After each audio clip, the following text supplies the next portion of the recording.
This program, while curated to help you improve your health, contains general advice and should not replace the individual advice of your medical practitioner.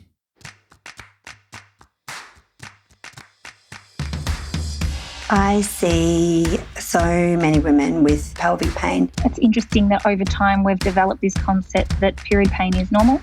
They feel like their bodies are broken that need to be fixed by someone. Your vagina and your orgasms are a barometer. So I've been going down this rabbit hole of research of how our hormonal system can actually dictate our pain responses. What do I need to feel more peaceful, to feel more loving, to feel more safe? In life, it's normal to have ups and downs. But what do we do when we get stuck? I've always been fascinated by the healing journey. Why do some people get better while others fail to make the shift? In Season 2 of The Shift, we explore the intricate world of women's health and help you discover how to balance your hormones and understand yourself better so that you can truly thrive. The menstrual cycle is a vital sign of female well-being. My mum just used to say, "Oh, Nan, I'm so sorry. It's part of being a woman." I would like a call to arms for women to know that their intuition isn't lying to them. I'm Katherine Maslen, and this is The Shift. Pain is not something to be ignored. It's a cry from your body to alert you that something is wrong. Pain makes us stop, take heed, and go into hibernation. When we're injured, for example, the pain makes us become immobile, protecting us and allowing us to heal. In this episode of The Shift, we're going to explore the causes behind period pain and what you can do about it. As we go through the series, you may notice something that keeps coming up. And that is that as women, we're so often told to just suffer through our issues rather than take action. There has been a culture of women being ignored to the extent of what I like to call medical gaslighting about significant issues going on in their bodies. One such area where this happens a lot is when it comes to pelvic pain. While we can ride the waves of moodiness or the breakouts with our periods, pelvic pain can be harder to ignore. It wasn't too long ago that women were told that pain was in their head and sent away from their doctor's office without a solution in hand. This episode explores both physical and psychological causes of pain and covers some sensitive topics such as physical and sexual abuse. If listening to this brings up anything for you, please seek support by contacting Lifeline or your support practitioner. If pain is your body's signal to tell you that something is wrong, let's explore why this can occur. First of all, I wanted to talk to Dr. Peter Wright, a gynaecologist from Australia who specialises in helping women with pelvic pain. I see so many women with pelvic pain, and that might be due to conditions like endometriosis. Sometimes it's not endometriosis, but it still has the same effect on quality of life for women who suffer that kind of pelvic pain. It may be related to periods or also unrelated to periods. It might start as period pain and then become pain that is, nearly every day. It can be incredibly debilitating, and I'm seeing it more and more and in younger women as well. I think that pain is incredibly complex because there's not usually one driver of pain, and I think the old way of managing pelvic pain, so for example, when I was training, it would be a woman would come with pelvic pain or pain with their periods, and the way of treating it would be, okay, is it endometriosis? Let's do a laparoscopy and see. So that's keyhole surgery, which can diagnose endometriosis and remove endometriosis deposits. If the woman had no endometriosis, they would often be told, no, it's not endo, it's something else, maybe gastro, see you later. The woman's pain would not be addressed at all, and they've still got pain. Just, whether or not they've got endometriosis is kind of irrelevant when they still continue to have pain. If they did have endometriosis, it would be excised, and then maybe the woman would be put on the pill or have a hormonal IUD recommended, and that would be pretty much it. I think our understanding of endometriosis, although it's there's lots more questions that are unanswered as to what there are answered. Even if someone has endometriosis as a cause for pain isn't the only part of the story. There is, it may be a driver to pain, but there is then upregulation of pelvic pain pathways. something called central sensitization. When the brain becomes used to receiving painful messages, those messages can be amplified. So neurons in the brain can be wired to receive pain and to cause pain. There may be pelvic floor muscle dysfunction. So as a result of that painful stimulus, the muscles in the pelvic floor become tight, dysfunctional, and go into spasm more often. And that can be a really common cause of pain that's often undiagnosed. And then there's obviously a huge link between gut health and endometriosis and pelvic pain, and they're not separate entities. And then there's the emotional aspect of things too. So things like trauma, which I touched on before, not feeling safe in someone's body, in a woman's body. So if they had a sexual trauma or have been unable to express emotions in the past, often that can be sort of trapped as energy in the body, and that can be a big source of pain. So teaching a woman how to feel safe in her body, relax those pelvic floor muscles, can be huge when you're talking about strategies to deal with pain. Endometriosis is a serious health issue where you have endometrial tissue that belongs on the inside of your uterus in places outside of the uterus, namely the pelvic cavity. It is one of the biggest causes of pain, and we're going to discuss it more in the next episode. For now, let's explore more about the different types of period pain and some of the underlying causes. Menstrual pain is never normal, but it's pretty common to have a bit of cramping on the first day or two of the bleeding. And by a bit of cramping, I mean the kind of discomfort that you can take one Nurofen and it goes away. You know, it's okay. That's the sort of level of pain. And you can still go about your day. That amount of pain is the effect of something called prostaglandins, which are part of the immune system. It's sort of a type of inflammation that happens around the shedding of the uterine lining. And it doesn't mean anything sinister is going on. It's all pretty normal. That said, when the body is healthy, the level of prostaglandins should be low enough that women don't experience pain. For most women, that involves avoiding cow's dairy products. I'll just say to the listener that if they have felt that some period pain is the normal for them, is just try some simple changes, such as eliminating cow's dairy or taking zinc, and you might be surprised to find that periods become painless. The first type of pain I refer to in my book as so-called normal period pain or common period pain is due to prostaglandins. Normal period pain responds easily to a Nurofen or a hot water bottle and shouldn't last more than a day or two. More severe period pain is the type of pain that interferes with a woman's life, where she can't go to work or she can't go to school, or she's curled up on the floor in a ball, feeling nauseated, and can't get any relief from a standard painkiller like Nurofen. That more severe period pain is usually a sign that something else is going on, something like, for example, endometriosis. So it means there's a pathology happening, a disease state essentially in the pelvis that is contributing to the pain. It's not just an expression of the prostaglandins that occur as part of the shedding of the uterine lining. It's really important that women know that debilitating period pain is never normal, because very often the conditions that cause serious period pain, severe period pain, such as endometriosis, very often those conditions run in families. So girls might just be told, well, that's how it is. That's how your mother was. That's how your sisters were. That's how your aunties were.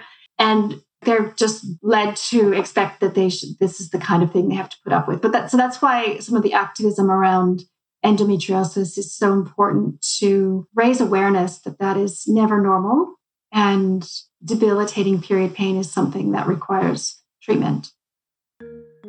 That was naturopath Dr. Lara Bryden. You would remember her from earlier episodes where we spoke about the menstrual cycle and what can go wrong. Let's hear what gynecologist Dr. Peter Wright has to say. On numerous surveys and things, more than 90% of women will report some pain with periods.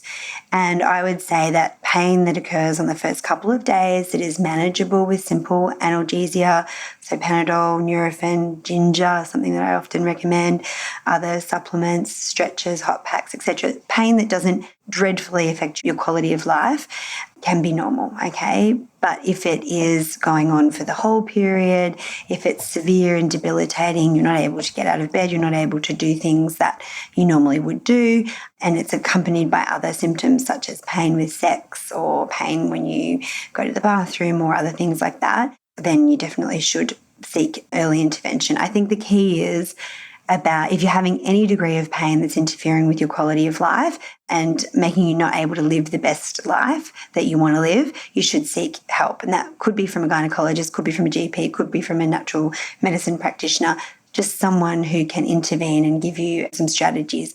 I don't think necessarily everybody who has bad pain needs to go straight for a laparoscopy. I don't think that's often particularly helpful. That is part of the jigsaw of treatment for some women. I don't think that it's necessary for all women. The conversation continues in our Shift community group. Join the group by heading to theshiftclinic.com/links. A laparoscopy is a procedure where they use keyhole surgery to examine the inside of the abdomen. The reason that Dr. Peter does not recommend this as first line is that it's a very invasive surgery and it doesn't come without risk. But if you've exhausted other options and your pain is still persistent, this may be necessary as a next step. More about this in the next episode when we talk about endometriosis. I'm going to share what Nat Kringoudis has to say about period pain as well. You'll notice that you would have heard some similar comments earlier, but I find with the complexity of women's health issues, it helps to hear the same thing with different angles so this information can really sink in for you. Pain anywhere, really, we would never take as normal. It's interesting that over time we've developed this concept that period pain is normal. Period pain's common, it's not normal. And I know growing up as a teenager, my mum just used to say, "Oh, Nat, I'm so sorry, it's just part of it. It's just part of being a woman." And as a 42-year-old, I'm bitter now because you don't have to have it. So pain anywhere in the body, is a result of inflammation at the foundation level. We know that that can be for various reasons. When it comes to period pain, if we look at what's actually going on, you have tissue in your body that's bleeding. And so when we see heightened pain, we can often see that in a response to something. So whether it's just more inflammation, more prostaglandins, more pain as a response to the inflammation. So prostaglandins are obviously released in a response to inflammation and can definitely lead to pain. And obviously when there's more bleeding, then that can be the case. But also in cases of endometriosis, let's say, we can often see pain at the period time because blood's not moving in the right direction. And that's a very common reason why we will see period pain. And adenomyosis is another reason that we might also see period pain. But fundamentally, that all comes down to either things not going or moving in the right direction. Right now, I'm a little bit obsessed with the way that men and women respond to pain differently. So I've been going down this rabbit hole of research of how our hormonal system can actually dictate our pain responses, and why men and women have different pain thresholds, and why women who have hormonal imbalances actually experience so much more severe period pain. And yes, the hormone imbalances themselves are involved with that, but it's the way that that feedback mechanism happens with our nervous system that really exacerbates it, and how men as well, particularly if they're under a lot of stress, they'll be aromatizing testosterone into estrogen, and then their pain responses also shift. So when men are stressed, they convert testosterone into estrogen, and estrogen is, for men in particular, is a very inflammatory hormone, and estrogen really drives up a lot of pain receptors as well. So when men are stressed and we start to see that estrogen excess happening in their system, this is when our normal, like stoic men start to develop man boobs and muffin tops, and we'll see lots of inflammatory sort of conditions popping up, and they'll be much more emotionally unstable. And aggressive tendencies in men are actually more associated with that excess estrogen rather than testosterone, which I think is just, absolutely fascinating. And then if we translate that information for women, if we look at a condition again, like something like endometriosis, it's an immune-mediated condition that is exacerbated by hormonal imbalances. And that typical hormonal picture that goes with endometriosis is, again, usually this estrogen excess relative to low progesterone. And when that estrogen goes unbalanced with anything else, then even our excess body tissue, our adipose tissue, our fat starts making toxic levels of estrogen as well. And all of that drives up all of our pain receptors and our inflammation. So we'll be feeling a lot more pain more chronically as well. It's super, super complicated, the whole feedback mechanism with all sorts of different parts of our brain, but that's sort of the simplistic version of it. Essentially, it's a big inflammatory response that happens that goes unchecked, that just keeps, like estrogen keeps adding fuel to that fire. And then with chronic sort of stress as well, when we've got low cortisol, then we usually see more chronic pain syndromes. Whereas in acute stress, we normally see more sort of acute pain sort of things. So with that, the lower cortisol, so the more sort of adrenal depletion picture that we see, that is usually things like fibromyalgia, chronic fatigue syndrome, all of those sorts of pain type pictures. And if you look at the way that men are treated for that, if they've got low testosterone, they're just given more testosterone. And that is so classic of our medical model of how we address hormones. If it goes low, let's just add more of it, which we're not even looking at how the body is going to use that and what it's going to do with it. Because if you don't actually address the reasons why that testosterone is low in the first place, you are literally just adding more fuel to the fire, and men are just going to continue to aromatize that into estrogen. It's going to add to that huge inflammatory load, and then that vicious cycle is just going to continue. It's just crazy to think that if something goes low, let's just give you lots more of it and not actually fix the problem. That was Dr. Andrea Huddleston, a chiropractic doctor and women's health advocate. As you can see, there are several layers to this that we need to look at as part of this conversation. Obviously, pain is a massive issue for so many women. And while pain might seem like something relatively easy to address, it is often more complex and can require more than simply taking painkillers. And if painkillers do work, we still want to understand what is happening, as it's a sign of dysfunction on some level. I wanted to talk to Dr. Peter Wright about the impact of pain on women's lives and some of the hidden causes of pain. Many of the women that I see are chronically stressed. There's a lot of chronic persistent pelvic pain, hormonal issues that are often driven by lifestyle factors like diet and stress and lack of sleep. And the common theme for many of these women over time is that they don't trust their bodies. They feel like their bodies are broken and that need to be fixed by someone or something outside of themselves. They've lost total connection to themselves. If they do suffer from a condition like chronic pain, they're not able to find any joy or pleasure or anything in their bodies. And I feel like having a place that provides space and time for women to be able to tell their stories. I find that especially when dealing with women with pelvic pain, often women have difficult histories of trauma, and that might be sexual trauma, it might be bullying, it might be all kinds of emotional trauma that they carry around in their bodies and have been not processed. And that, to me, is a big player when it comes to chronic pain. Another pain issue that women can experience is called dyspareunia, which is science speak for pain with intercourse. Pain during sex is something that women experience a lot, and we're going to deep dive into it in episode 14, where we talk about sex and sexuality. I wanted to ask Kim Anami, sex and relationship coach, her thoughts on pain during sex and what it could be telling us. Kim is incredibly passionate, and you'll hear that shine through, but there is a language warning on this part. The body doesn't lie. The body is giving you crucial, vital information all the time.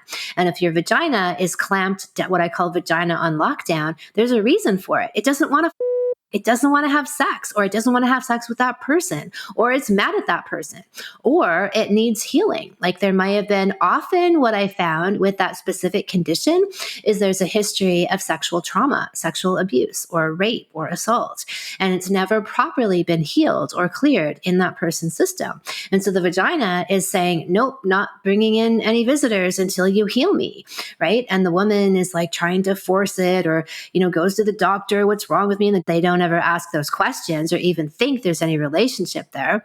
So, the woman is lost until she finds me or someone who might think like that, to be like, oh, maybe there's a deeper issue here.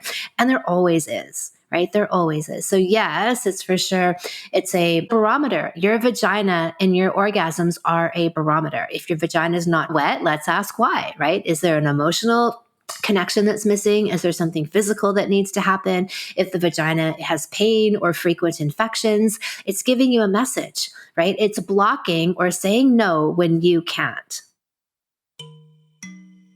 That last part opens up a big can of worms that we'll explore more in episode 14 when we talk about sex, sexuality, orgasms, and female sexual health. Make sure that you've subscribed because you don't want to miss this one. Let's talk a little more about past trauma and its impact on pain in women. As Kim mentioned, women can have a condition called vaginismus, where the vaginal muscles clamp up every time you put something inside it. A penis, a tampon, or even a finger for some women. This is incredibly painful and debilitating and has links to sexual trauma for some women.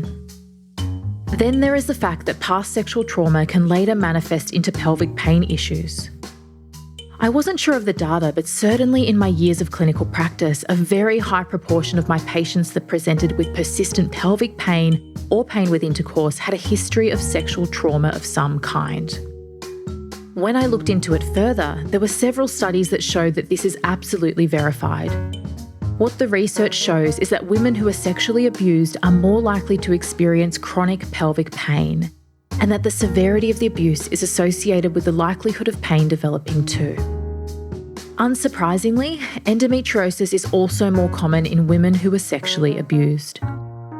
In a 2018 study of over 3,000 women with endo, it was found that there was a strong association between abuse in childhood and adolescence and endometriosis development.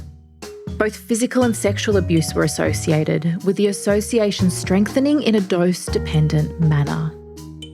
Results of the study showed that women who had experienced both significant physical and sexual trauma were around 10 times more likely to be diagnosed with endometriosis than women who had no abuse history. While talking about this data is confronting, it is something that I believe everyone needs to be aware of. Without addressing the emotional aspects of yourself, you may be missing a vital piece of your puzzle that will allow you to make a shift and heal your pain. If this has brought up anything for you, please call Lifeline or make an appointment with an emotional support practitioner of your choice. If you have a history of trauma in this area, then please seek professional support. This can make all the difference. If you've listened to Season 1 or have been a client of ours at Shift, you'll know that we're firm believers of the mind-body connection and that our emotional health landscape impacts on our physical health. We see this every day at Shift, and our naturopaths work collaboratively with our emotional wellness team or our client support practitioners to help them to heal. Kate Reardon is a naturopath, fasting expert and intuitive healer. She has a wealth of knowledge when it comes to the mind-body connection, and I wanted her to explain how trauma and emotions impact the physical body. When you look at your whole self, it's just so funny how we compartmentalize it. And we only compartmentalize parts of ourselves because we don't understand. So, for example, if you're like, yeah, I'm really happy at work, but every time you go to work, you've got a headache, your acne flares up, you can't digest your food properly, you're tired all the time. You can tell yourself that you're really happy at work, but your body may suggest otherwise. So, to be in one's wholeness is this connection and communication between all these parts of ourselves. And when you open those channels of communication, you see how multidimensional we are. You see how that dream you had last night affects how your physical body feels today, affects what's happening in that emotional field. You know, it's like when you're feeling really good, when you're feeling amazing, you've probably met the most fantastic guy and you're having awesome sex and you're just like, this is fantastic. Yes, there's pheromones and hormones and all these beautiful cascade of biochemical reactions that are happening, but your coffee tastes better and the sky's bluer and your favorite song is always on the radio because you are open to feeling that love and that experience in all your different layers. And vice versa, when you go down and that black cloud comes over, it's going to affect your mood, your energy, what you put out, what you give back, what you receive. We're so multidimensional. When you look at that in terms of relationships and intimacy, what happens to one person is going to happen, is going to be felt within you, especially if you're intimate in those sexual encounters that we have with people. That's why it's so important to maintain not only healthy, clear sexual boundaries and boundaries in every area of our life, but keep those channels of communication within ourselves open. How am I feeling in my body today? What's happening in my mind? Is everything okay there? What do I need to feel more peaceful, to feel more loving, to feel more safe? You know, what about my spiritual health? When was the last time I meditated? When was the last time I went for a walk on the beach and just let life flow out with that wave and do a little bit of an energetic cleanse for myself? The more that we are able to give and to fill up all of those parts of ourselves, the clearer the communication channels are and the better experience we have of life. And that way, when life throws us around, throws those curveballs, sends in those tsunami waves to knock us over, we can handle it so much better. Not by coming out the other end completely exhausted and shattered, but by just finding a slipstream and flow and staying connected to all of who we are, the love, the trust, the safety at all times throughout the journey, even when it's rough, even when those seas are stormy. If you're curious about your hormonal health, take our quiz. You'll get a report with insights into some key areas you need to look at when it comes to getting your hormones in alignment, as well as some handy tips to get you started. Go to theshiftclinic.com/links. Let's next take a look at what you can do if you're experiencing pelvic pain. Dr. Peter Wright was a good person to ask.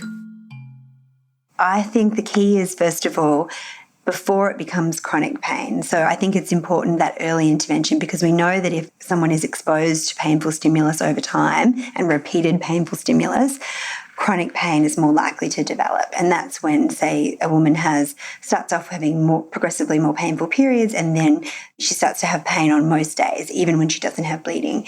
I would ideally want to see someone before that happens, okay? Because you don't want those pain pathways to start to be primed and upregulated, because it's much easier to deal with things before that's happened.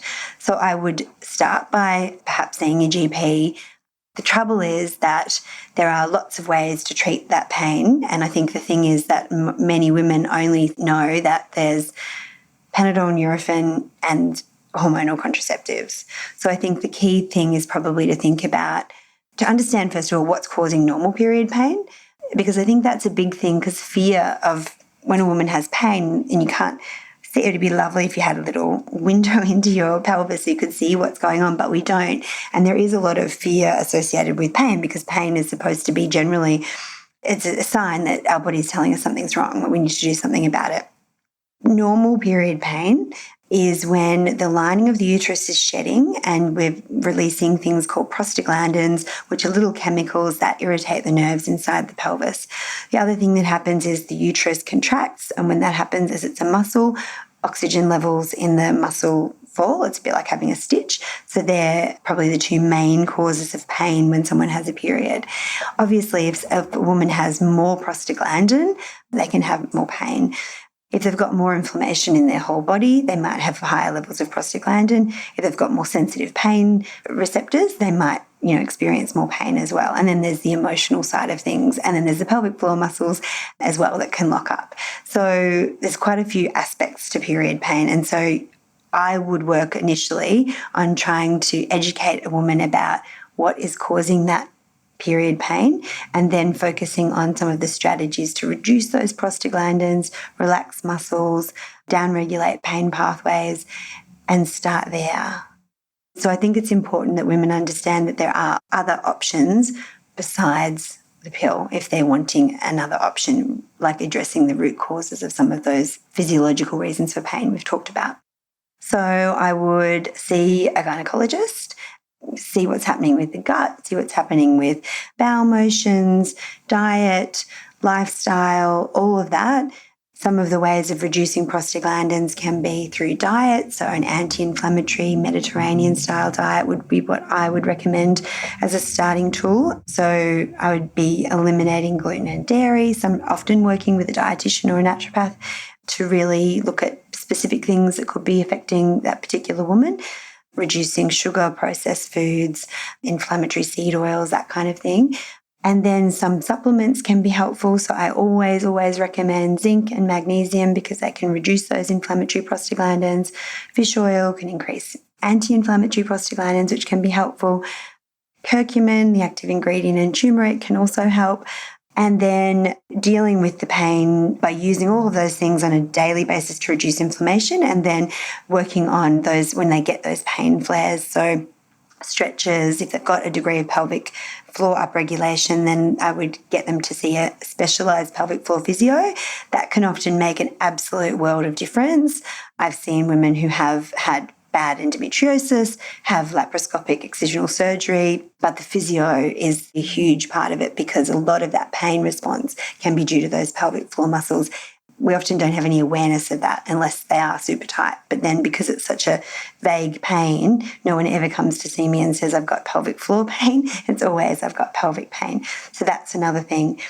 I would talk to women about the other options, so hormonal therapies, which can help. So things like the Mirena IUD, if their periods are a big trigger and nothing else is working, or they're wanting contraception or they're wanting a hormonal treatment, because a hormonal treatment can often reduce bleeding, which then reduces the prostaglandins as well, which is a big part of the pain. Dr. Peter mentioned many good natural options.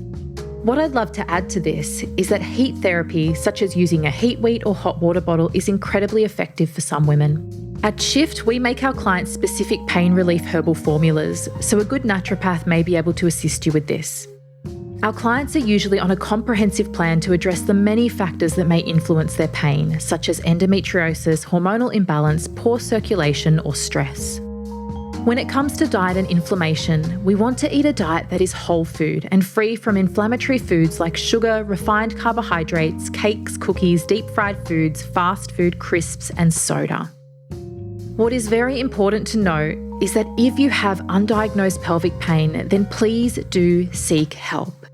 See your doctor, get a referral to a gynecologist, and get some investigations done. Other causes of pelvic pain that have not been discussed include uterine fibroids, adenomyosis, uterine polyps, ovarian cysts, adhesions from scarring in your pelvis, and sexually transmitted diseases such as chlamydia or gonorrhea. These need to be excluded if you have not found the cause for your pelvic pain, and doing some investigations is the only way to do this. I'm still shocked by the amount of clients we see at Shift that have had severe pelvic pain for years, that their doctor has not recommended that they see a specialist or do an ultrasound or any other investigations. You have to be your own advocate and demand that your pain is taken seriously. And if not, you may need to find a new physician. In some cases, you may also find that the pain is related to your gut or other areas of health. So be sure to exhaust all options when you're discovering what is going on for you. In the next episode of The Shift, we're going to look further into endometriosis and how we metabolize estrogen in the body. This is going to be so relevant for so many of you, and I can't wait to help you understand these very common issues better. Coming up on The Shift.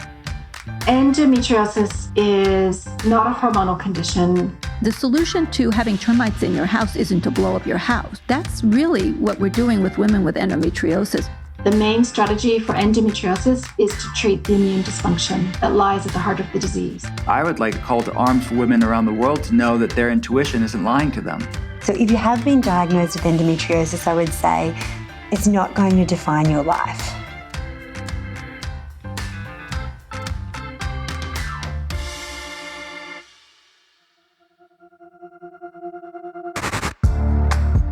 This series is a production of The Shift Clinic. Hosted by Katherine Maslen. Music and sound design by Shade Furlong. Thank you to all of our experts. For more details on them, go to theshiftclinic.com. We can be. We must be. The first generation to end extreme poverty. The generation most determined to fight injustice and inequality. The generation that saves the planet from climate change. And this is how we will get it done. The Global Goals. A 15-year plan for everyone, everywhere. With no one left behind. The Global Goals are a framework that collectively help us support the health of our people and the planet. At Shift, we are ambassadors for the Global Goals. This project supports Global Goal number 6. Clean water and sanitation. Every time you listen to an episode of The Shift, we provide a day's access to clean water for a human in need in Malawi, Africa. Water is the foundation to health, and we believe every human should have access to clean, healthy water. So please share this podcast wide and keep tuning in so we can impact those who need it the most.